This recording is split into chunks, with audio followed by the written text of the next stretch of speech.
Thanks for tuning in this little short video.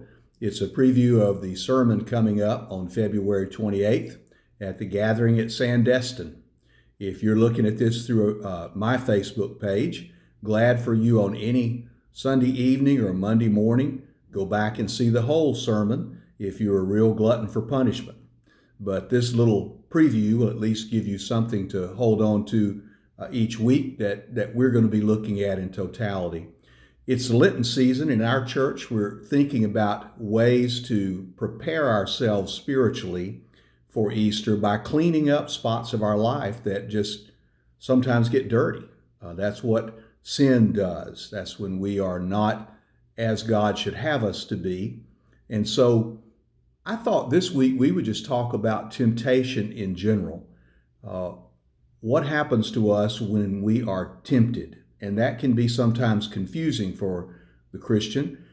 Jesus taught us to pray, and we do that out loud every Sunday at the gathering, to lead us not into temptation. And some, even right there, more discerning minds think, does God really tempt us? And I like to look at the Greek definition of the word, really that to me speaks more about testing and trial than it does about God playing games with us and putting us in situations to see how we would come out. In our life, there are certainly many tests, things where we get to choose what our true character, our values, what our lifestyle would be. There are trials. There are things that come to us that we did not ask for, that are random sometimes, that certainly God did not put into our life specifically, but they just happen in the universe and we have to go through them. So this week we'll look at the two temptation stories of Jesus, two of them. We'll look at Matthew 4, 1 through 11 as the primary story, where there are three specific temptations that are spelled out there and how they relate to us.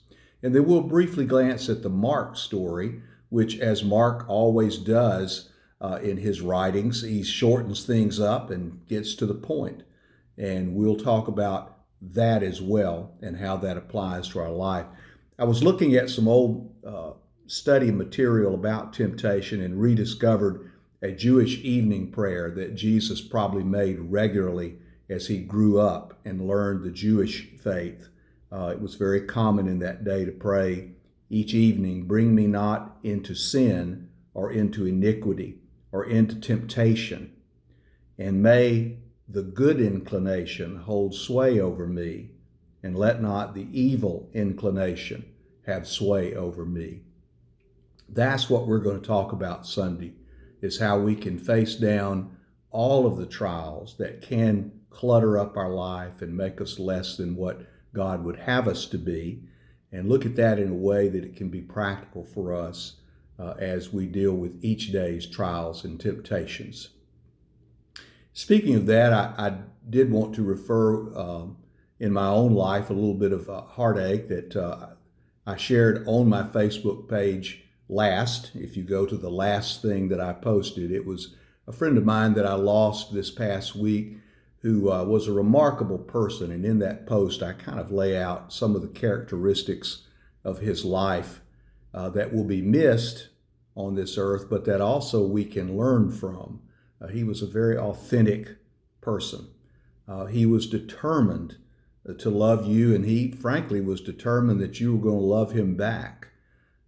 He had a great sense of humor, even a little bit goofy at times. He was passionate about caring for people and listening to people, and was a good friend.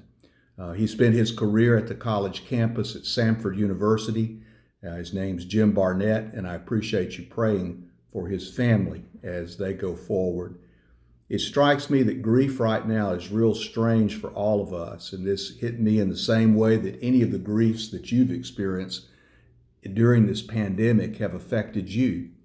Jim did not die of COVID. He had a very strange brain disease, but the grief is the same. There'll be a small number of people that gather, limited by this virus. There will not be the funeral procession or the large service of celebration of life that surely would have been at Samford.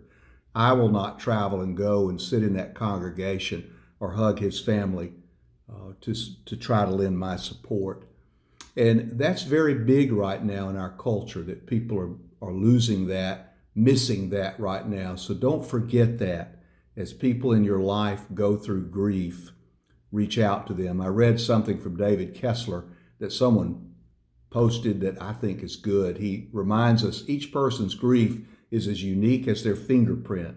But what everyone has in common is that no matter how they grieve, they share a need for the grief to be witnessed. That doesn't mean they need somebody trying to lessen it or reframe it for them. The need is for someone to be fully present in the magnitude of the loss without trying to point out the silver lining. As you help people go through grief, and as I help people go through grief in this strange time, remember it's important to reach out to them in some way, but you don't have to have all the answers, nor the silver lining to what happened. The presence and that opportunity for that person's grief to be witnessed is important. Blessings to you. I hope you have a good week. And if you're here in Sandestin, I hope you can worship with us on Sunday.